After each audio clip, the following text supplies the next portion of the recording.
saa'ilka labaad su-aal aada uga durugsan middaas wuxuu leeyahay eeyaha ma la xanaanaysan karaa haddaan iska ilaaliyo dhareerkooda.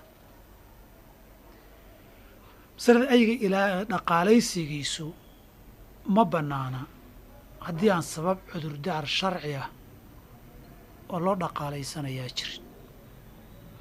nabigu 3 sababood buu sheegay.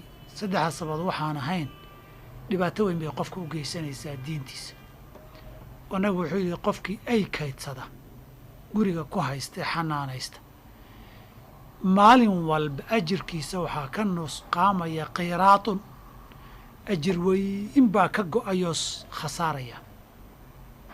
riwaayadka qaarkoodna qiraatayni 2 qiraad bay ka dhigayaan. waxaa kaloo ku dhacaysa inaynan malaa'igtu soo gelin gurigiisa. malaa'igtay naxariista tii xisaabta iyo camalka maaha, tii naxariista iyo meelaha dikriga iyo dadka mu'miniinta iyo u imanaysay inay eygaa dartii guriga uga joogaan baa imanaysa. marka nabigu wuxuu ka reebay 3 iyo wixii lamid ah baa la israacinayaa. wuxuu yidhi ilaa kalba saydin, mid lagu ugaadhsanayo oo ugaadha kuu soo qabanaya, aw zarcin mid beerta ilaalinaya oo beerta ku waardiyeynaya, aw maashiyatin mid xoolaha ku ilaalinayood xayawaanaadkan xoolaha dila kaga ilaashanayso.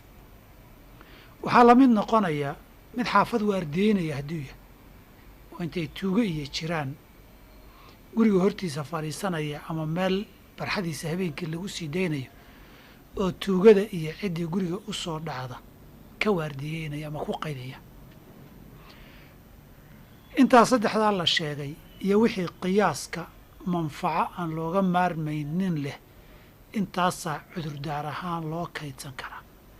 wixii aan sababahaas loo kaydsanaya manfacada aan lahayn eyga la iska haysanaya guryaha wehelka looga dhiganayo dadadaan nijaasana ka cararaynin ama wehel iyo muslim iyo iimaan iyo cibaado iyo weheshadaan waayey baa walad iyo ilmo ka dhigta.